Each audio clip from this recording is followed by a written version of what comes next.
በጣም ቆንጆ፣ ደፋር፣ አፍቃሪና ለዓላማዋ ጽናት ቆርጣ የተነሳች ማንም ከሚገምተውና ከሚጠብቀው በላይ መስዋዕትነትን በተደጋጋሚ የከፈለች ነች።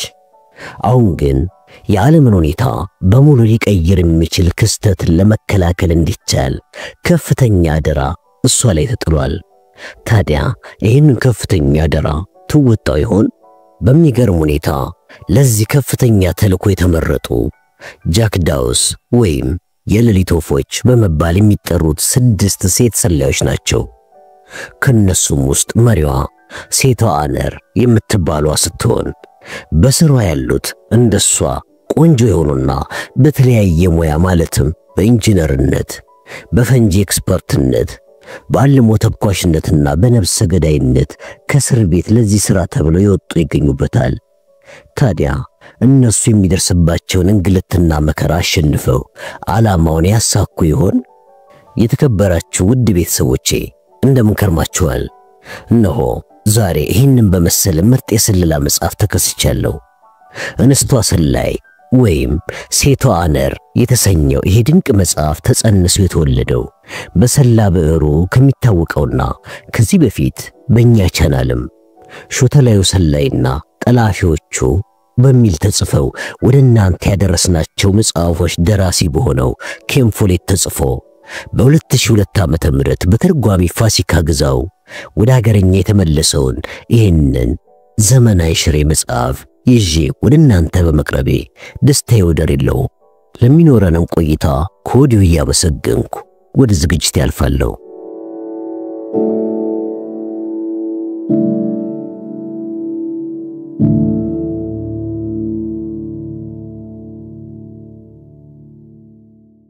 ሁለተኛው ቀን ሰኞ ግንቦት 29 1944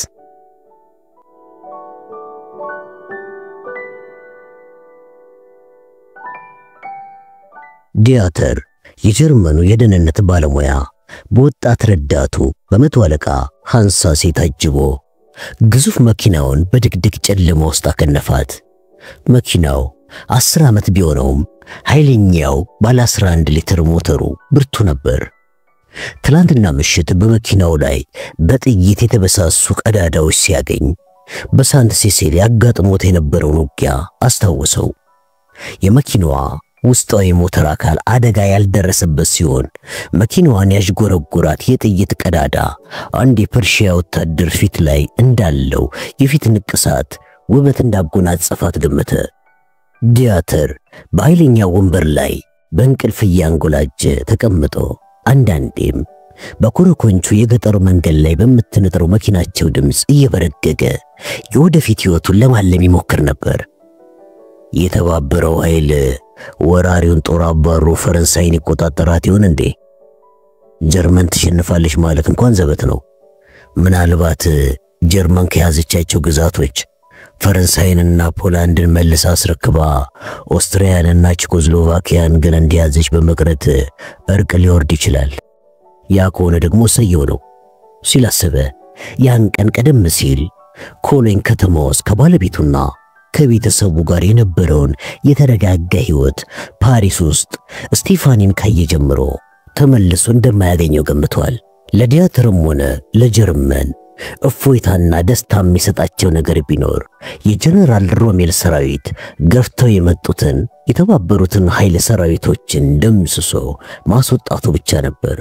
በምዕራቡ ክፍል የጀርመን ጦር ዋና አዛዥ ከነባሮቹ መኮንኖች አንዱ የሆነው ታዋቂው ጀነራል ፊልድ ማርሻል ገርድ ቮን ረንስተት ነበር። ከእርሱ ጋር የፈረንሳይን ድንበር የመጠበቅ ኃላፊነትን የተቀበለው ፊልድ ማርሻል ኤርዊን ሮሜል ይገኝ ነበር። የላሮሽ ጋዩን ህንጻዎች የሮሜል ማዘዣ ጠቅላይ ጦር ሰፈር ነው። ዲያተር ከሮሜል ጋር ይቀራረብ ነበር።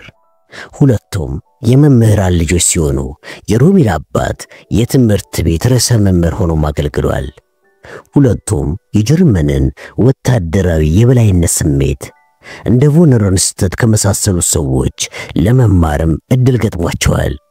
ከዚያ ውጪ ግን ሁለቱም የተለያዩ ሰዎች ነበሩ። ዲያተር ፈረንሳይ በነበሯት ባህላዊና ስሜታዊ መስህቦች እርካታን የሚያገኝ ደልቃቃ ሲሆን ሮሜል ግን የማይጠጣና የማያጨስ አዘውትሮ መመገብን የሚረሳ ጠንካራ የሥራ ሰው ነበር። ከመጀመሪያዋ የሴት ጓደኛው ጋር በጋብቻ የተሳሰረ ሲሆን በቀን 3 ጊዜም ደብዳቤ ጽፍላት ነበር። ዲያትር በአዳራሽ ውስጥ አረጋ ያለውንና ብልሆን የሮሜልን ረዳት ሻለቃ ዋልተር ጎልዴልን አገኘው። ይህ ሰው ቢያከብረውም አይወደውም ነበር። ትላንትና ምሽት ሁለቱ በስልክ ሲነጋገሩ ዲያትር ከጀስታፓው ጋር የነበረውን ችግር ካብራራለት በኋላ ሮሜልን በአፋጣኝ ማግኘት እንደሚፈልግ ገልጾለት ነበር። ጠዋት 4 ሰዓት ላይ እዚህ ተገኝ ሲል ጎልዴ በወቅቱ ለዲያትር አስታውቆት ነበር። ጀነራል ሮሜል ሁልጊዜም ጠዋት በ4 ሰዓት ላይ ቢሮ ውስጥ ይገኝ ነበር። አሁን ግን ዲያትር እየሰራው ያለው ነገር ጥፋት ይሆን እንዴ ሲል ተጠራጠረ። ምናልባትም ሮሜል በእንደዚህ አይነት ተራ ዝርዝር ነገሮች ውስጥ እንዴት ጊዜን ታጠፋብኛለህ ቢለኝስ ብሎ ማሰበ። አብዛኛውን ጊዜ የጦር አዛዦች ዝርዝር ጉዳዮችን ማወቅ እንደሚፈልጉ ገምቷል። ሮሜል የምፈልገውን እርዳታ ሁሉ ያደርግልኛል ሲልም እምነት አደረበት። በእርግጥ እንደዚህ ሥራ ጫና በበዛበት ጊዜ ሊመልስለት የሚችለው መልስ በእርግጠኝነት ለማወቅ እንደሚያስቸግር አላጣውም። ጎዴል ለዲያትር ራሱን በሰላምታ ነቀነቀና አሁኑኑ ሊያገኝ ይፈልጋል፣ በዚህ በኩል አድርገና ሲል አዘዘው። የአዳራሹን መሃል አቋርጦ ሲያልፉ ዲያትር ጎዴልን ከጣሊያን ምን የሰማው ነገር አለ ሲል ጠየቀው። የምትሰማው ሁሉ መርዶ ነው አለ ጎዴል ቀጥል አድርጎም። ከአርክም እየለቀቀን እየወጣን ነው አለ። ዲያትር በንዴት ስሜት ራሱን ነቀነቀ። ጀርመኖቹ በጥንካሬ እየተዋጉ ቢሆኑም ጠላት ወደ ሰሜን የሚያደርገውን ግስጋሴ ግን መግታት አቅቷቸው ነበር። ጎዴል ሻለቃ ዲያትር በፊቱ ይገኛል ፊልድ ማርሻል ሲል ተናገረ። ሮሜል ቀና ከማለቱ በፊት ጠረጴዛው ላይ ቀርቅሮ ሲታይ የታማኝ ደንበኞቹን የባንክ ሂሳብ እያጣራ የሚገኝ የባንክ ሥራ አስኪያጅ ይመስል ነበር። ዲያትር የሮሜልን ፊት ደጋግሞ ያየው ቢሆንም ሁሌም ባየው ቁጥር ግን በፍርሃት ይርድ ነበር። ልክ እንደ ቦክሰኛ ፊት ሰልካካ አፍንጫ፣ ሰፊ አገጭና የሚንከባለሉ አይኖች ያሉት ሲሆን ግርማ ሞገስ ያለው ከአእምሮ የማይጠፋ ጀነራልነቱን ያረጋገጠለት አስተያየት ነበረው። ዲያትር ሮሜል በመጀመሪያ የተካፈለበት የአንደኛውን የዓለም ጦርነት አስታወሰ። በዚህን ጊዜ 3 ቀዳሚ ወታደሮችን እየመራ 20 የፈረንሳይ ወታደሮችን ይገጥማል።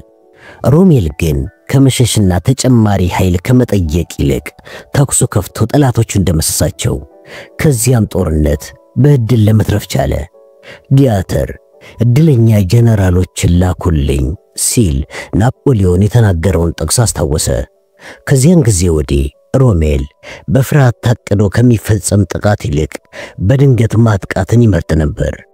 በዚያም መለካከቱ ግን ድል ያንተ እንደሚሆን እርግጠኛ ሳትሆን ጥቃት በፍጹም አትጀምር የሚል ፍልስፍና ከሚከተለው ከሞንቴጎምሬ ተቃራኒ ነበር። ቁጭ በል ዲያትር አለ ሮሜል በችኩላ ስሜት። ምንድን ያሰብከው ንገረኝ እስቲ ሲል ጠየቀው። በእርሶ ትእዛዝ መሰረት በፈረንሳይ የነጻነት ጦር ኃይሉ ጥቃት ሊፈጸምባቸው ይችላሉ የተባሉ ተቋሞቻችንን ጎብኝቼ ጥበቃቸው ሊጠናከር ስለሚችልበት ጉዳይ አጥንቻለሁ ሲል አብራራ። በጣም ጥሩ በማለት ሮሜል መለሰለት። የነጻነት ኃይሉ ከባድ ጥቃት ለማድረስ ያለውንም ችሎታ አጣርቻለሁ።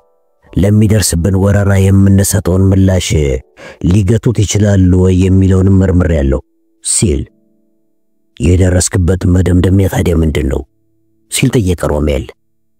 ሁኔታው እኛ ከገመትነው በላይ አደገኛ ነው ሲል ሮሜል ልክ አንድ የፈራው ነገር እንደደረሰው ሁሉ በብስጭት ምክንያቱ ምንድነው በማለት በጥያቄ አፋጠጠው። ሮሜል መረታት እንደሌለበት አምኗል።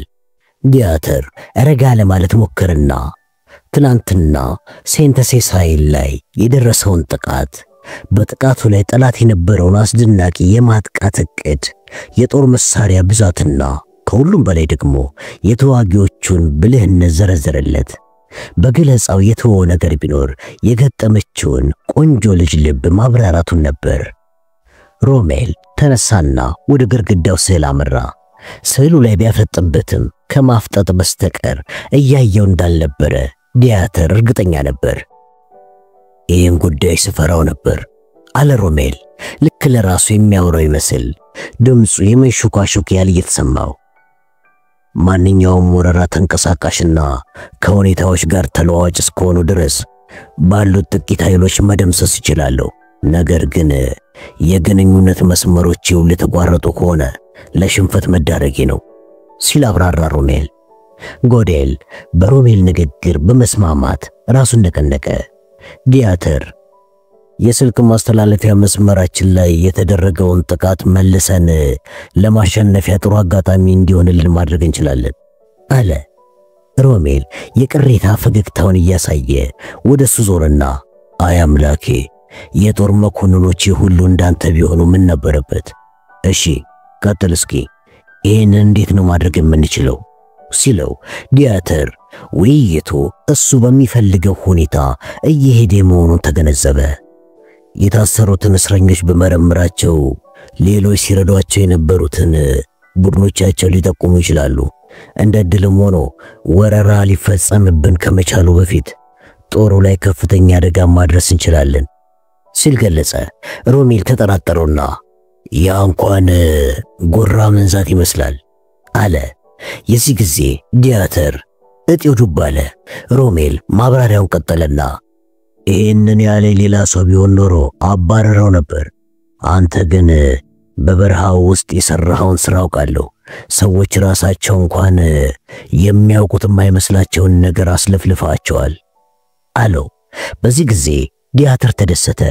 አጋጣሚውን በመጠቀም ግን እኮ ጄስታፓ ወደ እስር ቤቱ ገብቼ እስረኞቹን እንዳላናግር እየከለከለኝ ነው አለው። ይኸው እንግዲህ እነዚህ ደደቦች እኮ ናቸው ሲል ቁጣውን ገለጸ ሮሜል። ዲያተር በመቀጠል አንተ እንድትረዳኝ እፈልጋለሁ ሲል ለሮሜል ጥያቄ ያቀረበ። በሚገባ እንጂ አለና ወደ ጎዴል ተመለከተ። ከዛም አቬኖፎችን ጥራልኝ ሲል ማዘዘ። የጄስታፓው የፈረንሳይ ዋና ማዘዣ ጣቢያ ፓሪስ ውስጥ አቬኖፎች ይገኝ ነበር። ሻለቃ ዲያተር እስረኞቹን ዛሬ እንደሚመረምራቸው ነገራቸው። ያለዛ የሚቀጥለው ጥሪ የሚመጣላቸው ከበርቻስ ጋዴን ሆኖ ያገኙታል በማለት ትዕዛዝ ለጎዴል ሰጠለት። በቻርልስ ጎዴን በቫሪያ የሚገኘው የሂትለር የማዘዣ ጣቢያ ነበር። ሮሜል ፊልድ ማርሻል በመሆኑ በቀጥታ ሂትለር ማግኘት የሚችል ስለሆነ አስፈላጊ ሆኖ ካገኘው ይህንን ከማድረግ ወደ ኋላ አይልም ነበር። በጣም ጥሩ አለ ጎዴል። ሮሜል በ17ኛው ክፍለ ዘመን የተሰራ ወደሚመስለው ጠረጴዛው አመራና ዲያተር የደረስክባቸውን ሁኔታ ግን አሳውቀኝ ሲል ትዕዛዝ ሰጠውና ወደሚያነባቸው ወረቀቶች ተመለሰ። ዲያተርና ጎዴል ክፍሉን ለቀው ወጡ። ጎዴል ዲያተርን እስከ ዋናው የህንጻው በር ድረስ ሸኘው። ውጭው ግን አሁንም ድቅድቅ ጨለማ ነበር።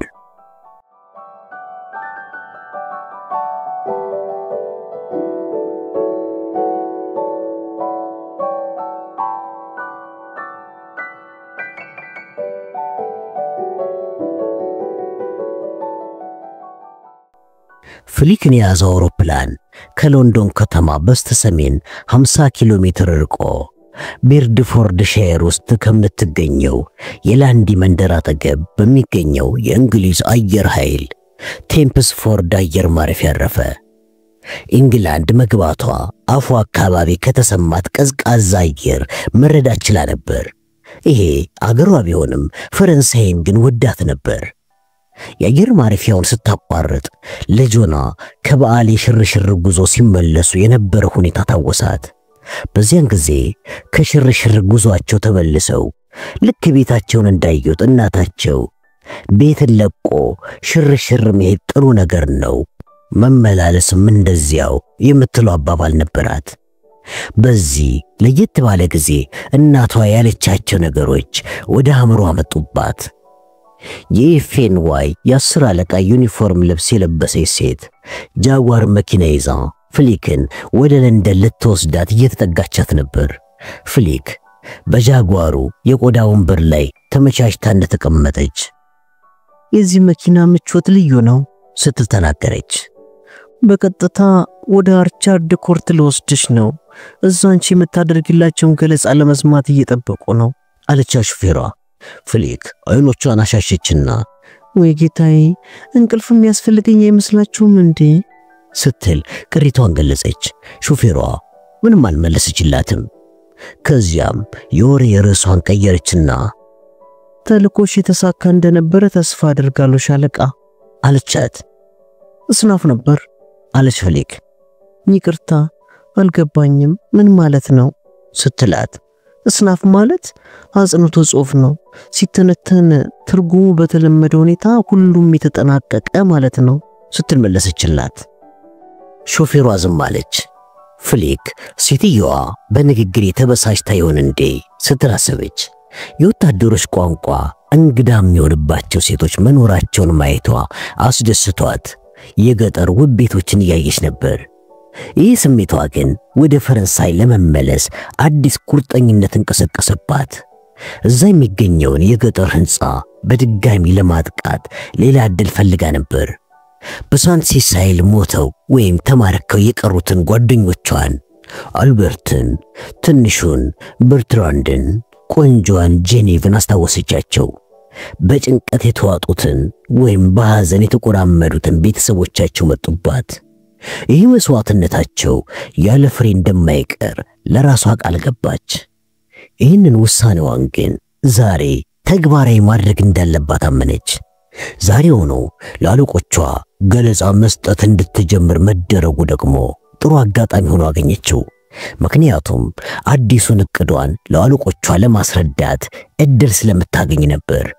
በርግጥ ኤስኦኤን ወይም የተባበሩት ኃይላት የሚመሩት ሰዎች ከሆኑ በፊት ለዚህ አይነት የማጥቃት ተልዕኮ በሴት ብቻ የተሞላ ቡድን ተሰማርቶ ስለማያውቅ እሷን ለማሰማራት በመጀመሪያ ፍርሃት ሊያድርባቸው እንደሚችል ገምታለች።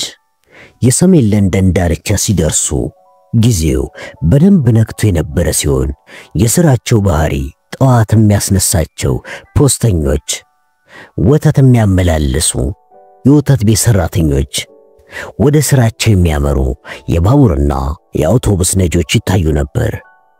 ጦርነቱ መቀስቀሱን የሚያሳዩ ምልክቶች በየቦታው የሚታዩ ሲሆን ከነዚህም በስጋ ቤት ውስጥ የተለጠፈው ዛሬ ስጋ የለም የሚል ጽሑፍ በአየር የቦምብ ድብደባ ወደ ድንጋይ ክምርነት የተለወጡ ትናንሽ ቤቶች ይገኙበት ነበር። ፍሊክ በናዚዎች ተማርካ ቢሆን ኖሮ ይገጥማት የነበረውን ሚስጥር አውጪ የሚል ግርፋትና በከብት ማጓጓዣ መኪና ወደ ግዞት መላክ ሰቆቃውን አስታውሳ ባለመማረኳ በጣም ተደሰተች። መኪናው ወደ ቤከር ጎዳና ሲታጠፍ ከሰመመኗ ነቃለች። ሕንፃው ከቁጥር 34 አልፎ የሚገኝ ሲሆን ወታደሮች ድንገት በጠላት ቢማረኩ ስለ መስሪያ ቤቱ የሚያውቁትን ለጠላት በምርመራ ላይ እንዳያወጡ በሚል ከዋናው ማዘዣ ውጪ ነበር እንዲቆሙ የሚፈቀድላቸው። እንዲያውም አንዳንድ የመረጃ ድርጅት ሰራተኞች የመስሪያ ቤቱን አድራሻ እንኳን አያውቁም። መኪናው ፓርትማን አደባባይን አለፈና ኦርቻርድ ኮርት አፓርታማ ፊት ለፊት ሲደርስ ቆመ። ሹፌሯ ከመኪናው ዘላ ወርዳ ለፍሊክ በሩን ከፈተችላት። ፍሊክ ወደ ውስጥ ዘለቀችና ወደ መኖሪያ ሕንፃ መራች። ፒርስ ትዌትን ስታየው መንፈሷን ደስ አለው። እድሜው ወደ 50 ዓመት የሚጠጋውና በረሃ ጭንቅላቱ ከአጭር ጺሙ ጋር የታደለው ፒርሲ ለፍሊክ ልዩ ግምት ነበረው። የለበሰው የሲቪል ልብስ ሲሆን ወታደራዊ ስነ ስርዓቶችን በጥብቅ የሚከተል መስሪያ ቤት ባለመሆኑ ሁለቱም ወታደራዊ ሰላምታ አልተሰጣጡም።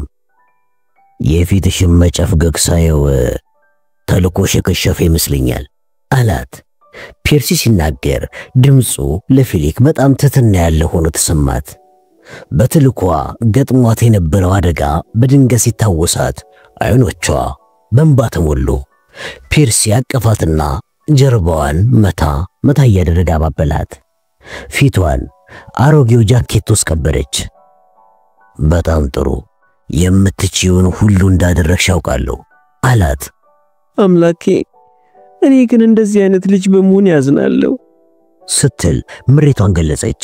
ፔርሲ ግን የኔ ሰዎች በሙሉ እንዳንቺ አይነት ሴቶች ቢሆኑልኝ ደስታውን አልችለው ነበር አላት። ፍሊክ ከቅፍ ወጣችና አይኖቿን በኮሌቷ ጠራረገቻቸው። ሻይ ይሻልሻል ወይስ ውስኪ ሲልም ጠየቃት። ሻይ የሚሻል ይመስለኛል አለችና ዙሪያውን ቃኘች። ክፍሉ በ1940 ዓመተ ምህረት እንደ ነገሩ በተገዙ የቤት ዕቃዎች የተሞላ ሲሆን አንድ ተራ ጠረጴዛ፣ ያለቀ ምንጣፍና የተበታተኑ ወንበሮች ይገኙበት ነበር። አንዱ ባለመደገፊያ ወንበር ላይ ዘፋለችና ብዙ መጠጥ ባቀኝ እንቅልፍ ወስደኝ ነበር አለች። ፔርሲ ሻይ ሊያፈላ ሲንጎዳጎድ ዝም ብላ ተመለከተችው። ፔርሲ ኃይለኛነትን ከአዛዥነት ጋር አጣምሮ የያዘ ሰው ነው። በመጀመሪያው የዓለም ጦርነት ባሳየው ጀግንነት የተሸለመ ሲሆን ከዚያ ወዲህም ኮክኔዎች ፋሽስቶችን ባጠቁበት የ1936 ዓመተ ምህረት የክብል ስትሬት ጦርነት የተካፈለ ነው። ወተት የተደባለቀበት ሻይ በኩባያ ቀርቶ ሰጣትና ዛሬ ጠዋት ስብሰባ አለኝ፣ በ3 ሰዓት ላይ ለኃላፊው ማብራሪያ መስጠት ይጠበቅብኛል፣ ለዚህ ነው የቸኮልኩት ሲል ገለጸላት። ጣፋጩን ሻይ ስትጠጣው በውስጧ አዲስ ኃይል ሲላወስ ታወቃት። በሳንት ሲሳይል አደባባይ ተፈጥሮ የነበረውን ነገር ስትነግረው ወንበሩ ላይ ቁጭ ያለና በእርሳስ ማስታወሻ መያዝ ጀመረ። ማጥቃቱን መፈጸም አልነበረብኝም። አንቶኒየት በስለላ መረጃው ላይ እንደነገረችኝ ከነበረው ከዛ ጥርጣሬ አንፃር ከኛ ኃይል የሚበልጥ የጠላት ኃይል እንደገጠመን በሬዲዮ ነግሬ ማጥቃቱን ለሌላ ጊዜ ማስተላለፍ ነበረብኝ አለችው። ፔርሲ ራሱን በብስጭት ነቀነቀና ይሄ እንኳን የአየር ድብደባዎችን የምናዘገይበት ጊዜ አይደለም፣ ወረራው ከጥቂት ጊዜ በኋላ መጀመሩ አይቀርም። የገጠማችሁን ነገር ነገረሽም ቢሆንም እንኳን ልዩነት የሚፈጠር አይመስለኝም። ምንስ ልናደርግ እንችል ነበር? ተጨማሪ የሰው ኃይል ልንልክልሽ አንችልም። የተፈጠረው ነገር ይፈጠር ቀጥይበት ነበር የምንልሽ። የስልክ ማስተላለፊያ ጣቢያቸው መደብደቡ በጣም አስፈላጊ ነው ሲል ገለጸላት። ነገሩ እንደዚያ ከሆነ እንኳን ምንም ማድረግ አይቻልም አለች። ፍሊክ አልበርት ለሞት የተዳረገው እሷ በሰራችው የታክቲክ ስህተት መሆኑ ህሊናዋ ላይ ጠባሳ ስላልተወ ተደሰተች። ዝም ብዬ ብጨነቅ እሱ ከሞት አይመለስም አለች በሐሳቧ። ማይክል እንዴት ነው? አሁን ደህና ነው አይደል? አለና ጠይቃ ፔርሲ። ቅስሙ የተሰበረ ቢሆንም አሁን ግን እያገገመ ነው። ፍሊክን በመለመላት ሰዓት ባሏ የፈረንሳይ የነጻነት ጦር ወደ ተለየ ሌላ ሥራ ሊመድባት ነበር። የሚገርመው ግን ራሷን ብትሆን ባሏ የነጻነት ጦር ውስጥ እንደሚሰራ ከመገመት በስተቀር በትክክል አታውቅም ነበር። በ1940 ዓመተ ምህረት እሷ እናቷን ለመጠየቅ ኢንግላንድ ውስጥ የነበረች ሲሆን ፈረንሳዊ ባሏ ደግሞ እንደማንኛውም ወጣት በፈረንሳይ ጦር ውስጥ እያገለገለ ያለ የፈረንሳይ በናዚ ጦር ስር መውደቅ ሁለቱን በተለያየ ሀገር ከፋፈላቸው። ቆይቶ እሷ በስለላ ድርጅት ለሰላይነት ከተመለመለች በኋላ ግን ባሏ በናዚ ጦር ውስጥ ያለውን ሚና ለመረዳት ከመቻሏም በላይ የመረጃ ድርጅቱ እሷን ለማሰልጠን ከፍተኛ ወጪ ማውጣቱንና በኤስኦኤ የመረጃ ድርጅት ውስጥም ወሳኝ ጠቀሜታ ያላት መሆኗን ተገንዝባ ነበር። ፔርሲ ማንም ሰው ከጀርባው መታማትን አይፈልግም። አንዳንድ ሰዎች አንቺ የሸሸሽ ይመስላቸዋል። አሁን እስቲ ለማንኛውም ወደ ቤት ሂጂና ትንሽ ተኚ አላት። አሁን አልተኛም፣ መጀመሪያ የሚቀጥለው ተግባራችን ምን እንደሆነ ማወቅ አለብኝ አለችው። እኔ እንኳን አሁን ይሄንን ሪፖርት ልጽፍ ነው አላት። አይ የናዚዎችን የስልክ ማስተላለፊያ መስመር በተመለከተ ምን እንደምናደርግ ነው ማወቅ የፈለኩት። ይሄን ያልጠቃሚያቸው ከሆነ ደብድበን ማውደም አለብን በማለት አብራራችለት። ተመቻችቶ ተቀመጠና በጥርጣሬ ተመለከታት። ግን ምን እያሰብሽ ነው ሲላት የአንቶኔትን የይለፍ ወረቀት ከቦርሷ አወጣችና ጠረጴዛው ላይ ወረወረችለት። ወደ ውስጥ ዘልቆ ለመግባት አሁን የተሻለ መንገድ አለ። በየዕለቱ ምሽት በአንድ ሰዓት የሚሰማሩት የጽዳት ሰራተኞች የሚጠቀሙበት ነው አለችው። ፒርሲ የይለፍ ወረቀቱን ወሰደና በጥንቃቄ መረመረው። በለሴት ነሽ ምን አሰብሽ ታዲያ ሲላት እሷም ቀጠለችና ተመልሼ ወደዚያው መሄድ እፈልጋለሁ ስትል ገለጸችለት። በፒርሲ ፊት ላይ የሐዘን ገጽታ ይነበብ ነበር። ፍሊክ አሁንም ራሷን ለሌላ የማጥቃት ተልዕኮ በማሰማራት ራሷን ለአደጋ ማጋለጧ እንዳሳስበው ብትረዳም ዝም ከማለት ሌላ ያደረገችው ነገር አልነበረም። በአሁኑ የድብደባ ተልዕኮዬ ግን የተሟላ ኃይል ነው ይዤ የምሰማራው። እያንዳንዳቸው የዚህ አይነት የይለፍ ወረቀት ይኖራቸዋል። ወደ ቺቲው ለመግባት እንዲያመቸንም ራሳችንን የጽዳት ሰራተኛ በማስመሰል እንጠቀማለን ስትል አብራራችለት። ግን የጽዳት ሰራተኞቹ ሴቶች መሰሉኝ እኮ ሲል ጥያቄውን አስከተለ። በትክክል በሴቶች ብቻ የተሞላ ቡድን ነው የምፈልገው ስትለው እዚህ መስሪያ ቤት ያለው አብዛኛው ሰው እንኳን ሴቶች መሰማራታቸውን አይቃወምም። አዎ ምክንያቱም እናንተ ሴቶች ችሎታችሁን አሳይታችኋል። ግን ሴቶቹን የት ነው የምታገኛቸው? ያሉን የሰለጠኑ ሴቶች በሙሉ አስቀድሞ ተሰማርተዋል እኮ አላት። እቅዴን ብቻ አጽድቅልኝ። ሴቶቹን እኔ እፈልጋቸዋለሁ። የመግቢያ ፈተና ሊወስዱ መጥተው ወድቀው የተባረሩትን ሴቶች እኔ ወደዚህ ቡድን አስገባቸዋለሁ።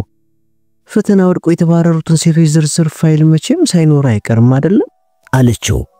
አዎ አካላዊ መመዘኛ ባለማሟላታቸው፣ እዚያ ያዩትን ነገር መደበቅ ባለመቻላቸው፣ ንትርክ በመፍጠራቸው ወይም በፓራሹት ስልጠና ጊዜ ፈርተው ከአውሮፕላን ዘለና እንወርድ በማለታቸው የተባረሩ ሴቶች ዝርዝር እኮ አለኝ በማለት ገለጸላት።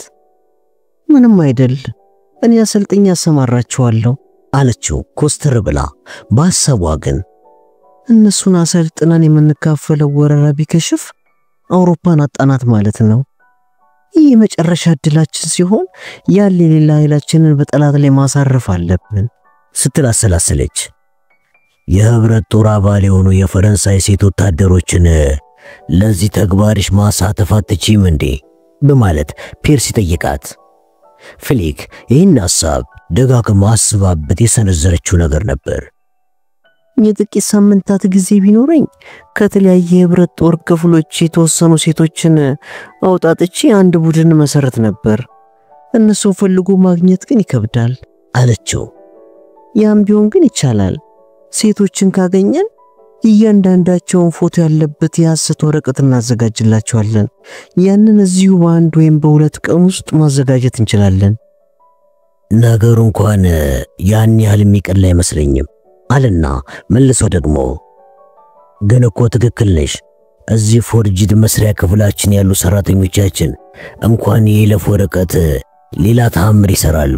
ጥሩ የምታሰማሪያቸው ግን ወደ መረጃ ድርጅታችን ለመግባት ሞክረው በፈተና የወደቁትን ብቻ መሆን አለበት ሲል ገለጻ አደረገላት።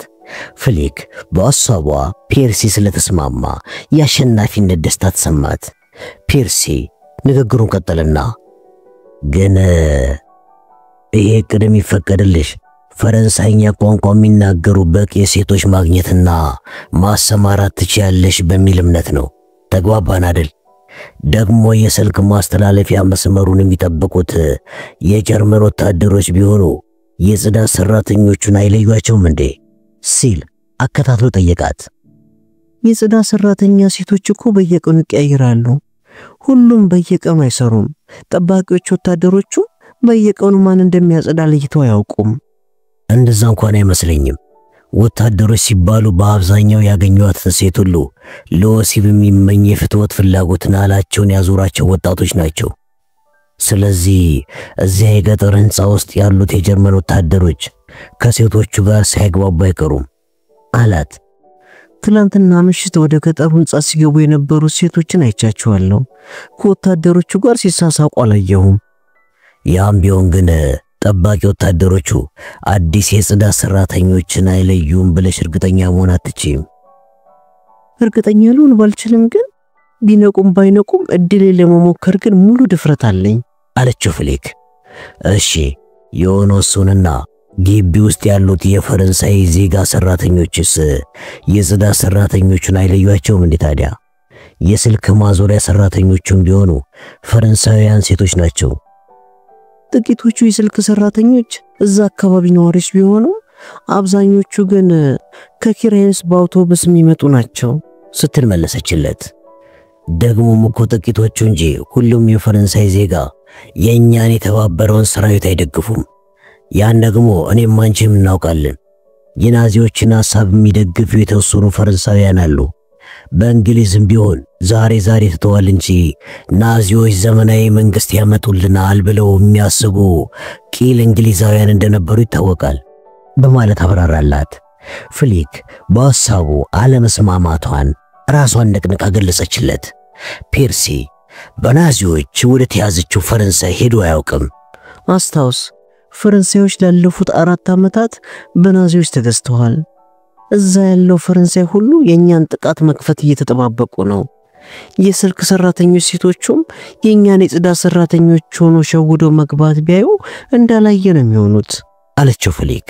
እንዴ የእንግሊዝ አየር ኃይልን ቢደበድባቸው ሲል ፍሊክ ትከሻዋን አርገፈገፈችና ለኛ የጠላትነት ስሜት ያላቸው ጥቂት ፈረንሳውያን ይኖራሉ። አብዛኛው ግን ስለሚደግፈን የሚቃወሙንን ይጫንልናል አለችው። እንደዚህ ይመስልሻል ግን? አዎ አሁንም ቢሆን እድሉን መጠቀም ያለብን በዚህ ዘዴ ይመስለኛል። ግን እኮ አሁንም ቢሆን ያ የምድር ቤቱ መግቢያ ኬላ በምን ያህል ወታደሮች እየተጠበቀ እንደሆነ አታውቂም? የጥበቃው ከባድነት ግን ትላንትና ወደዚያ ቦታ ዘልቆ ለመግባት ካደረግነው ሙከራ አልገታንም። ትላንትና እኮ ከነበሩሽ 15 የነጻነት ወታደሮች የተወሰኑት ነባር ነበሩ። አሁን ለወደፊቱ ጥቃትሽ የምታዘጋጃቸው ግን የተባረሩና የወደቁ ወታደሮች ናቸው አላት። ፍሊክ ለማሳመን የሚረዳት የመሰላትን ነጥብ ያገኘች መሰለችና ይሄው አዳምጠኝ በደንብ። ሁሉም እቅድ እኮ እንደታሰበው ላይ ፈጸም ይችላል። ያውኑ እቅዳችን በውጭ ረገድ ብዙ ማያስወጣን ሲሆን በዚህ ጦርነት ውስጥ ምንም ተሳትፎ የሌላቸው ሰዎች ነው አሁን የምናሳትፈው። ስለዚህ እቅዳችን ቢከሽፍ ምንም እናጣው ነገር አለ ስትል ጥያቄ ያቀረበች። እኔም ወደዚህ ነጥብ እየመጣው ነበር። ተመልከቺ፣ እኔ ይሄንን እቅድ ደግፈዋለሁ፣ ለኃላፊውም ለማቅረብ ዝግጁ ነኝ። ነገር ግን እኔና አንቺ እስካሁን ባላነሳነው አንድ ጉዳይ ምክንያት እቅዱን ኃላፊው ውድቅ ሊያደርገው ይችላል ሲል አብራራላት። በየትኛው ምክንያት የተነሳ? ይሄን ቡድን ካንቺ ሌላ ማንም ሰው ሊመራው አይችልም። አንቺ ደግሞ አሁን ሄደሽ የመጣሽበት ተልእኮ የመጨረሻሽ እንዲሆን ተወስኗል። ለ2 ዓመታት ያህል ተግባርሽን ስትወጪና ፈረንሳይ ውስጥ ያሉትን የኛና የነጻነት ሰራዊት ተባባሪዎችን መልእክት ስትቀበይና ስታመላልሽ የቆየሽ በመሆንሽ በአሁኑ እቅድሽ ላይ ብትማረኪ የምታውቂውን ሚስጥር ሁሉ ስለምታወጪ ልንልክሽ አንችልም አላት። አውቃለሁ፣ ለዚያው ነው በኪሴ ውስጥ ራሴን ማጠፋበት ገዳይ ኪኒን ይዤ የምዞረው በማለት መለሰችለት።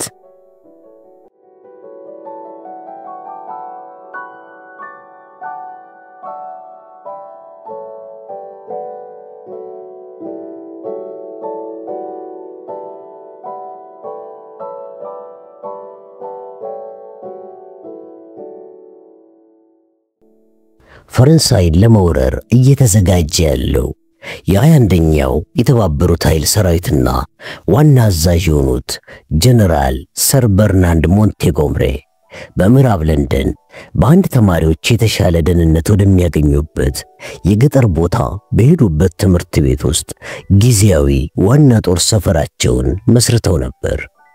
ያጋጣሚ ነገር ሆኖ ደግሞ ያ ወደ ጦር ሰፈር የተቀየረው ትምህርት ቤት ጀነራል ሞንቴጎምሬ ራሱ በልጅነቱ ሲማርበት የነበረው ትምህርት ቤት ነበር።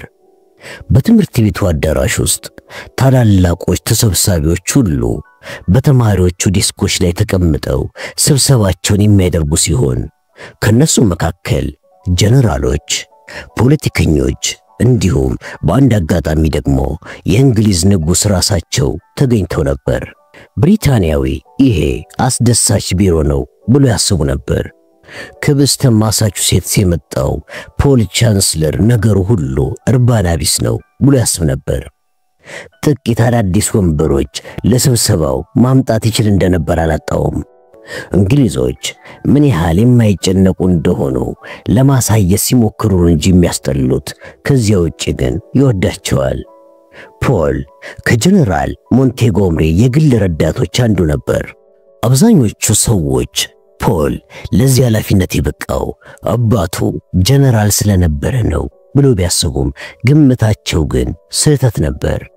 ፖል ከጀነራል መኮንኖች ጋር ሊግባባ የቻለበት አንዱ ምክንያት በአባቱ አማካኝነት ሲሆን፣ ሌላው ምክንያት ደግሞ የትምህርት መረጃ መሳሪያዎችንና የቋንቋ መማሪያዎችን ለሚያመርተው ድርጅት ከጦርነት በፊት የአሜሪካ ጦር ኃይል ዋነኛ ደንበኛም ስለነበረም ነበር። ፖል የወታደራዊ ሥርዓት አካል የሆኑትን መታዘዝን፣ አክባሪነትን፣ ውጤታማ ሥራ መስራትን የሚወድ ሰው ነበር። ጀነራል ሞንቴጎምሪም የዚህ ሰው እርዳታ በጣም እያስፈልጋቸው የመጣበት ጊዜ ነበር። የፖል ዋነኛው የሥራ ኃላፊነትም የስለላ መረጃን ማጠናከር ነው።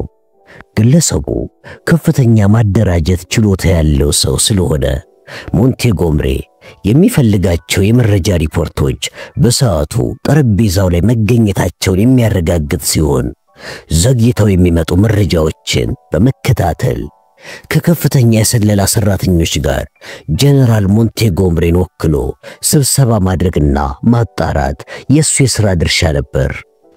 ራሱ ፖልም ቢሆን የስለላ ሙያ ልምድ ነበረው። በአሜሪካ ሚስጥራዊ ድርጅት መስሪያ ቤት በስትራቴጂክ አገልግሎት ጽሕፈት ቤት ያገለገለ ሲሆን፣ በፈረንሳይ ሀገርና ፈረንሳይኛ ቋንቋ በሚናገሩ የሰሜን አፍሪካ ሀገሮች ውስጥ በሽፋን በሚስጥር የመረጃ ሰራተኝነትን ሰርቷል። ልጅ ሆኖ ፓሪስ ውስጥ ያደገ ሲሆን፣ ካደገ በኋላ በዚያው ሀገር በአሜሪካ ኤምባሲ ወታደራዊ አታሼ ሆኖ አገልግሏል። ፈረንሳይ ማርሴይ ውስጥ ከጀርመኑ የሰለላ ድርጅት ከጄስታፓ ሰራተኞች ጋር ባደረገው የተኩስ ልውውጥም ቆስሎ ነበር። አንዷ የተተኮሰችበት ጥይት የግራ ጆሮውን በጥሳው በመሄዷ ገጽታውን አበላሽተዋለች። ሌላዋ ጥይት ደግሞ ቀኝ የጉልበቱን ጠርዝ በመምታቷ በቢሮ ሥራ ብቻ እንዲወሰን ግድ ሆነበት። ያሁኑ የቢሮ ሥራው በጠላት በተያዘ ሀገር ውስጥ እየተሽለኮለከ የስለላ ሥራ ከመስራት የቀለለ ቢሆንም በውጥረት የተሞላ ነበር።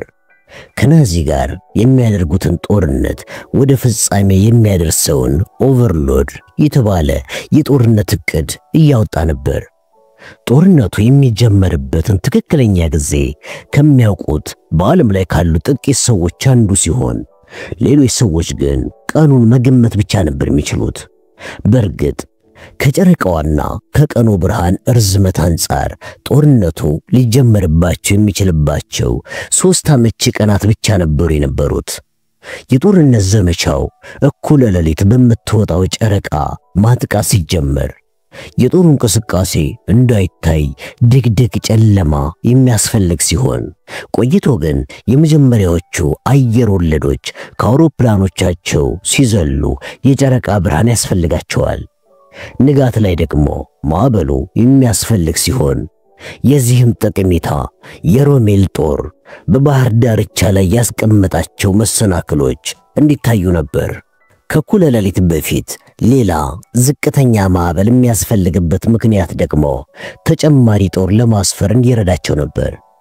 ለጦርነቱ በስኬት መጠናቀቅ የሚያስፈልጉት እነዚህ ቅድመ ሁኔታዎች ሰራዊቱ ለጥቃት የሚንቀሳቀስበት ቀን ወይ ሰኞ ሰኔ 5 አለበለዚያም ቀጥሎ በሚሉት ማክሰኞና ረቡዕ በአንዱ ቀን እንዲሆን አድርገውት ነበር።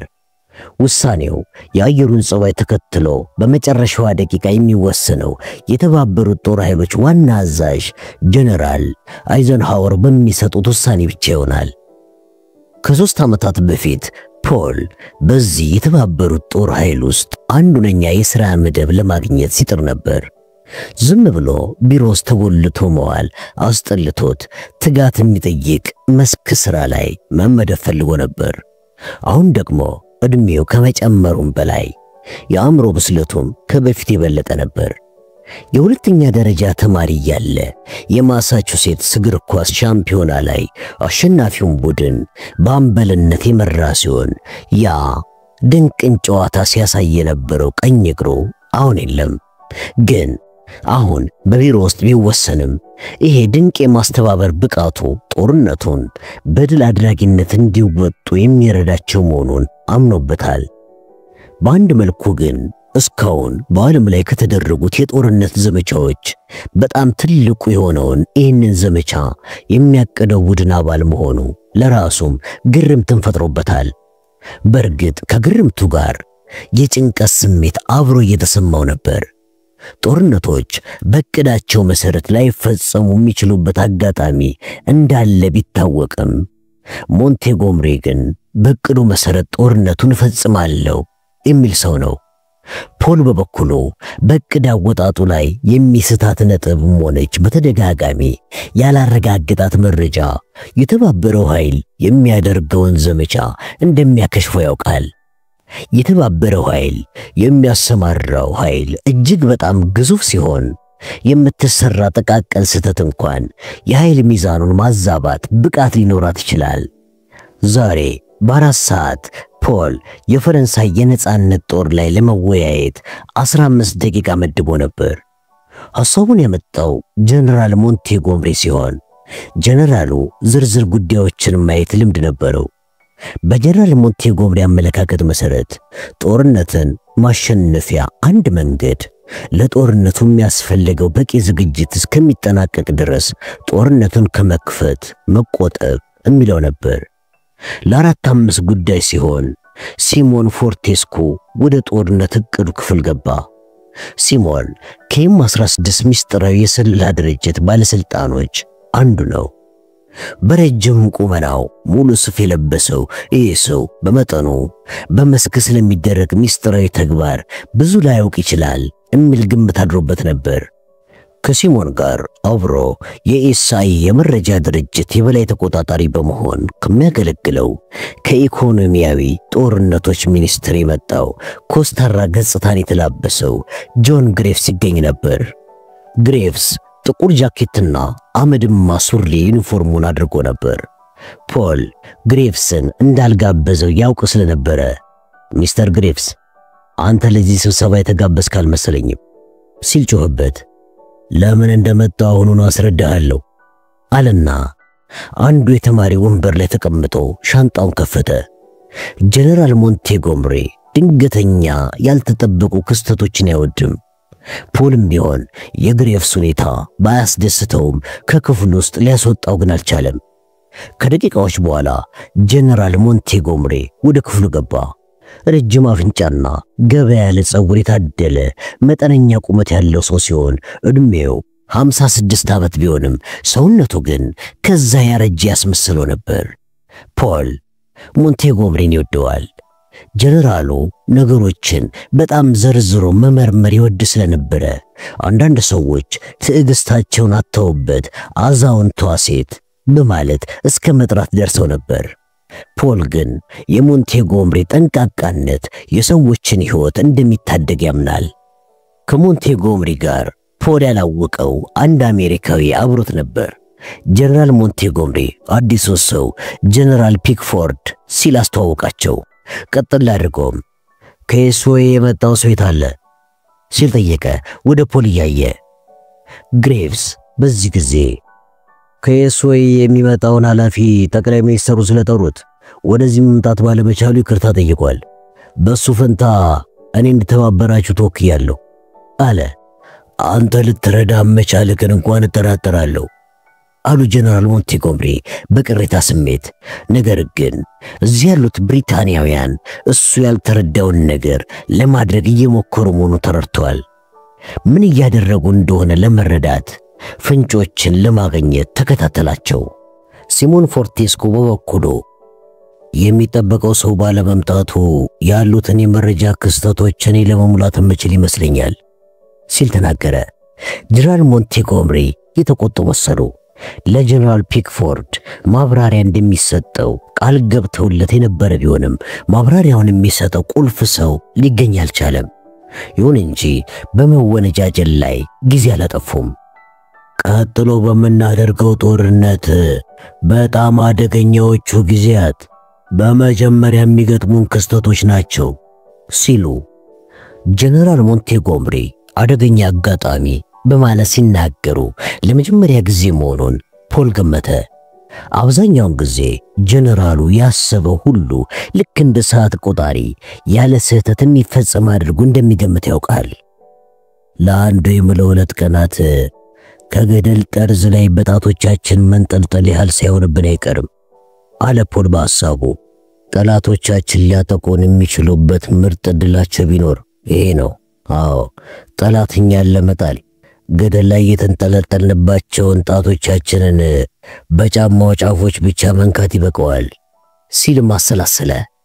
የኦቨርሎድ ወታደራዊ ዘመቻ በሰው ልጅ ታሪክ ውስጥ ታላቁ የጦርነት ዘመቻ ሲሆን በሺህ የሚቆጠሩ ጀልባዎች፣ በመቶ ሺህ የሚቆጠሩ ወታደሮች፣ በሚሊዮን የሚቆጠር ዶላር እንዲሁም ብዙ 10 ሚሊዮን ጥይቶች ለጦርነቱ የተዋሉበት ዘመቻ ነው። የዓለም ዕጣ ፈንታ በጦርነት ውጤት የሚወሰን ይሆናል።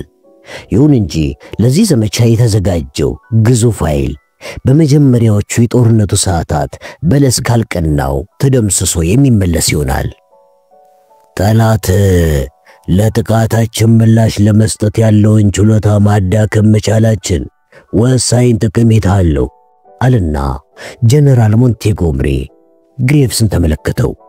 ደና የኤስኦኤ ክፍል ፈረንሳይ ውስጥ ከ100 በላይ ሰላዮች ያሉት ሲሆን አረንዳውም ያሉት ሰላዮች በሙሉ እዚያው ነው ያሉት። አዎ ከሰላዮቹ ስርም በሺ የሚቆጠሩ የፈረንሳይ የነጻነት ተዋጊዎች አሉ። ባለፉት ጥቂት ሳምንታት በብዙ 100 ቶን የሚቆጠር ጠመንጃዎች፣ ጥይቶችና ፈንጂዎች በአየር ጥለናቸዋል ሲል ንግግሩን ጀመረ ግሬቭስ። ፖል የግሬቭስ ንግግር የሚገልጸው ነገር የሌለ ከመሆኑም ሌላ የተለመደ የቢሮክራቶች የማሳመኛ የማጭበርበሪያ ንግግር ነው ብሎ አሰበ። ግሬቭስ በጀመረው ንግግር ሊቀጥል ሲል ጀነራል ሞንቴጎምሪ ቁልፍ ጥያቄ በመጠየቅ አቋረጠው። ለመሆኑ ፈረንሳይ ያሉት ሰላዮቻችሁ ምን ያህል ውጤታማ ናቸው ሲል ጥያቄውን ሰነዘረ። ጀነራሉ ማብራሪያ ጀምሮ የነበረ የሲቪል ባለስልጣን መልስ ለመስጠት ሲያወላውል ፎርቴስፖ መሃል ገባና የኔ ግምት እንኳን የኤስኦኤ ሰራተኞች ያገኙት ውጤት መናኛ መሆኑ ነው ሲል ገለጸ። እዚህ ክርክር ላይ አንድ ውስጣዊ መቆራረስ እንዳለ ፖል አውቋል። የነበሩ የሰለላ ድርጅት ሰራተኞች የአዲሱን የኤስኦኤ የሰለላ ድርጅት ሰራተኞችን እንደሚጠሉ ግልጽ ነበር። ፈረንሳይ ውስጥ በኤስኦኤ ድጋፍ የፈረንሳይ የነጻነት ጦር የጀርመን ሰራዊት ይዞታዎች ላይ ጥቃት ሲሰነዝር የጀርመን የሰለላ ድርጅት ጀስታፓ የኤም-16 ሰላዮችን ያስር ነበር። ፖል ግን የኤስኦኤን አቋም በመደገፍ የጠላት ጦር ላይ ዘልቆ አደጋ ማድረሱን ጦርነቱን ለማሸነፍ ወሳኝ ነው ብሎ ማምኖ ነበር። አሁን ታዲያ እዚህ በሁለት የሰለላ ድርጅቶች በኤም-16 እና በኤስኦኤ ኃላፊዎች መካከል የተነሳው ክርክር አንዳቸውን ለማሳጣት የሚያደርጉት የተለመደ ሙከራ ይሆን ሲል ማሰላሰለ። የኤስኦኤ ሰላዮች ውጤታማ አይደሉም ለማለት ያስቻለ የተለየ ነጥብ አለ ሲል ጀነራል ሞንቴጎምሪ ፎርቴስኮን ጠየቀው። ለምሳሌ የትላንትናው ምሽት ኪሳራን እንውሰድ። የፈረንሳይ የነጻነት ጦር ቡድን በኤስኦኤ አዛዥ አስተባባሪነት ራይምስ አካባቢ የሚገኝ የናዚ የስልክ ማስተላለፊያ መስመርን አጥቅቷል ሲል መልስ ሰጠ። ጀነራል ፒክፎርድ የስልክ መስመሮችን መደምሰስ የለብንም የሚል መመሪያ ያለን መሰለኝ ሲል ስብሰባው ከተጀመረ ለመጀመሪያ ጊዜ ተናገረ። ምናልባት እኮ ማጥቃት ዘመቻችን ቢሳካ የስልክ መስመሮቹን ራሳችንን እንፈልጋቸዋለን ሲል ማከለ። በጣም ትክክል ነህ ይሁን እንጂ ሳንትሴ ሳይል ከዚህ ዕቅድ ውጭ ሆኖ እንዲመታ ተፈቅዷል። ወደ ጀርመን ለሚሄደው የስልክ ጥሪ ማዞሪያው እዛ ነው ያለው። ጀርመን ካለው የናዚ የበላይ እዝ ፈረንሳይ ወዳሉት ጀርመን ወታደሮች የሚደረገው የስልክና የቴሌክስ ግንኙነት የሚያልፈውን በዚያው ሕንፃ ነው። ይህን ድርጅት መደምሰስ ማለት የጠላትን የግንኙነት አውታር ከመደምሰስ ውጪ የጀርመን ጦር እንዲነሳብን የሚያደርግ ከመሆኑም ሌላ በእኛ ላይ የሚያስከትልብን ችግር የለም። ጀነራል ፒክፎርድ መለስ አደረገና የስልክ መስመሩ ቢመታባቸው ሽቦ አልባ ሬዲዮ ግንኙነት ወደ መጠቀም ይዞራሉ በማለት ሐሳቡን ገለጸ። ትክክል አለ ጀነራል ሞንቲጎምሪ። እንደዚያ መጠቀም ከጀመሩ ደግሞ የኮድ መልእክቶቻቸውን ማንበብ እንችላለን ማለት ነው ሲልም አብራራ። ፎርቴስኩም ከጀነራሉ ቀጠለና ብሌችሊ ላሉት የመረጃ ኮድ ሰባሪዎቻችን ምስጋና ይግባቸው ሲል ሐሳቡን ነግፎ ተናገረ። ብዙ ሰዎች የሚያውቁት ነገር ባይሆንም ፖል ግን የብሪታንያ የስለላ ድርጅት የጀርመንን የመገናኛ ዘዴ መስበሩን፣ አብዛኛውን የጠላት የሬዲዮ ግንኙነትን ማንበብ እንደሚችል ያውቅ ነበር። በዚህ ታላቅ የመረጃ ውጤት የእንግሊዙ የስለላ ድርጅት M16 የሚኩራራ ቢሆንም እንደ እውነቱ ከሆነ ግን ይህን ኮድ ሊሰብሩት የቻሉት የስለላ ድርጅት በሰራተኝነት የሚያውቃቸውና በስራ ቀን ቅጥር ግቢ ገብተው ቢገኙ ሊታሰሩ የሚችሉ የሂሳብ አዋቂዎችና የቁጥር ተመራማሪዎች ነበሩ። ቀበሮ አዳኙ የM16 የስለላ ድርጅት ኃላፊ ስር ስቲዋርት ሜንዝስ በተፈጥሮ ምሁራንን፣ ኮሙኒስቶችንና ግብረ ሰዶሚያውያንን የሚጠላ ቢሆንም ይህንን ኮድ የሰበሩትን የሂሳብ አዋቂዎች የሚመራው አላን ቱሪንግ ግን ሶስቱንም ባህሪያት የያዘው ሰው ነበር። የሆነ ሆኖ ጀነራል ፒክፎርድ ትክክል ነበር። ጀርመኖች የስልክ መስመራቸውን መጠቀም ካልቻሉ ወደ ሬዲዮ ግንኙነት የሚያምሩ ሲሆን በዚያ ከተጠቀሙ ደግሞ የተባበሩት ኃይሎች መልእክቶቻቸውን ማወቅ ይችላሉ ማለት ነው። ስለዚህ ሳንትሴሳይል የሚገኘው የጀርመኖች የስልክ ማዞሪያ መደምሰስ ለተባበሩት ኃይሎች ወሳኝ ጠቀሜታ ያለው ነገር ነው ማለት ነው። ይሁን እንጂ ይህን መስመር የመደምሰሱ ዘመቻ ዕቅድ ችግር ገጥሞት ጀነራል ሞንቲጎምሪም ማን ነው ይህንን የስልክ መስመር የመደምሰስ ዘመቻ የሚመራው ሲል ጥያቄውን አቀረበ። ግሬቭስ እኔ ዝርዝር ሪፖርቱን አላየሁትም በማለት መለሰለት። እኔ ልነግር እችላለሁ። ሻለቃ ፍሊክ ነች። አዎ ወጣት ሴት ነች ሲል ጣልቃ ገብቶ መለሰ ፎርቴስኮ። ፖል ስለ ፍሊክ ቀደም ሲል ሰምቶ ነበር። የተባበሩት ኃይሎች የሚስጥር የስለላ ጦርነት ከሚያውቁት ጥቂት ሰዎች መካከል ምርጧ ሴት ነበረች።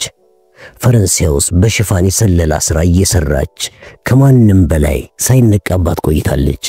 የኮድ ስሟ ሴቷ አነር ወይም ሴቷ ነብር ሲሆን በናዚዎች በተያዘችው የፈረንሳይ ጎዳናዎች ላይ እንደ አደገኛ ድመት ኮቴዋን ሳታሰማ የምትሳብ ሴት ነች እያሉ ሰዎች ይገልጿታል። ከዚህም አልፈው ጨካኝ ልብ ያላት ግን ቆንጆ ሴት ነች ይሏታል። በስለላ ተልኳም በተደጋጋሚ ሰዎች እንደገደለች ያውቃሉ። በባለፈው ተልኮ ምን ተፈጠረ ሲል ጠየቀ ጀነራል ሞንቲጎምሪ። ደካማ የማጥቃት ዕቅድ፣ ልምድ የሌላት የጦር አዛዥ እንዲሁም ደግሞ የቡድኑ አባላት የሥነ ሥርዓት ብልሹነት የስልክ መስመሩን የማጥቃት ዕቅድ እንዲከሽፍ አስተዋጽኦ አድርገዋል አለ ፎርቴስኮ። ቀጥል አድርገውም እዛ ያለው የስልክ ማዞሪያ ድርጅት ሕንፃ ከባድ ጥበቃ የነበረው ባይሆንም ጥበቃው ላይ የነበሩት የጀርመን ወታደሮች ግን የሰለጠኑ ስለነበሩ በቀላሉ ነበር ለማጥቃት የሄዱትን የፈረንሳይ የነጻነት ኃይሎች የደመሰሷቸው ሲል ማከለበት። ጀነራል ሞንቲጎምሪ የተቆጣ መሰለ። ጀነራል ፒክፎርድ በበኩሉ እንደዛ ከሆነ አዎ እንግዲህ ማርሻል ሮሜሮን የስልክ መስመር ለመደምሰስ በፈረንሳይ የነጻነት ኃይሎች ላይ ብዙም መተማመን የለብንም ማለት ነው በማለት ተናገረ። ፎርቴስኮ በጀነራሉ ንግግር በመስማማት ራሱን ነቀነቀ። እንግዲህ የስልክ መስመሩን ለመደምሰስ የአየር ድብደባ ማድረግ የተሻለው አማራጭ ነው ማለት ነው ሲል አቋሙን አስረዳ። የአየር ድብደባ እንኳን ተገቢው አማራጭ መሆኑን እርግጠኛ አይደለሁም ሲል ግሬቭስ በጽኑ ተቃወመ። ቀጥሎም የአየር ድብደባ የራሱ ጠንካራና ደካማ ጎን ስላለው ሁልጊዜ አይሳካም። በኤስኦኢ የመረጃ ድርጅት የማጥቃት እቅድ ተግባራዊ ብናደርግ ግን የተሻለ ነው በማለት ግሬቭስ ተናገረ። የአምላክ ያለ እኛ እዚህ የተቀመጥነው ተገቢ አማራጭ የተባለ ነገር ለመፈለግ አይደለም ሲል ጀነራል ሞንቴጎምሪ ያጓራ። እኛ የምንፈልገው በማንኛውም መንገድ ጦርነቱን ድል ማድረግ ነው አለና ተነስቶ እየተንጎራደደ በቂ ውይይት ያደረገ መሰለኝ አለ ወደ ጀነራል ፒክፎርድ ዞሮ።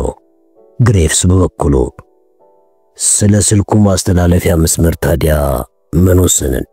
ኤስኦኢ የመረጃ ድርጅት አዲስ የማጥቃት እቅድ አውጥቷል ሲል ተናገረ። ፎርቴስኮ በመሃል ጣልቃ ገባና ሌላ ክርክር ማድረግ የሚያስፈልገን አይመስለኝም አይደል እንዴ ሲል ተቃወመ። በአየር ለምን አትደበድቡትም ሲል ጀነራል ሞንቴጎምሪ ጥያቄ አቀረበ። ሞክረን ነበር። ሕንፃውን በአየርም በቦምብም እንደበድበው የስልክ መስመሩን ከጥቂት ሰዓታት በላይ እንዲቋረጥ ማድረግ አልቻልንም አለ ግሬቭስ። እንግዲህ አሁንም ደግማችሁ በአየር ደብድቡት አለና ጀነራል ሞንቴጎምሪ ክፍሉ ለቆጣ። ግሬቭስ ከኤም 16 የስለላ ድርጅት የመጣው ሰው ላይ አፈጠጠበት። ሁሉም አዳራሹን ለቀው ወጡ። አዳራሹ መተላለፊያ ላይ አንድ ዕድሜው ወደ 50 የሚጠጋ ጃኬት የለበሰ ሰውና አንድ ቀሚስ የለበሰች ወጣት ሴት ይጠብቁ ነበር። ሁለቱ ሰዎች አዳራሹ መሃል በመስታወት ውስጥ የተቀመጡ የስፖርት ሽልማቶችንና ዋንጫዎችን ሲመለከቱ አንድ የትምህርት ቤት ርዕሰ መምህር ከተማሪው ጋር የሚነጋገር የሚመስሉ ሲሆን ፖል ግን ወጣቷ ሴት የለበሰችው ቢጫ የአንገት ልብስ ፈረንሳዊ እንዳስመሰላት ተረድቷል። ፎርቴስኮ ሁለቱን ሰዎች አልፏቸው ሲሄድ ግሬቭስ ግን ቆመ። እቅዳችሁን ውድቅ አድርገውታል። አሁንም የስልክ መስመሩን በአየር ሊደበድቡት ነው አላቸው ለሁለቱ ሰዎች።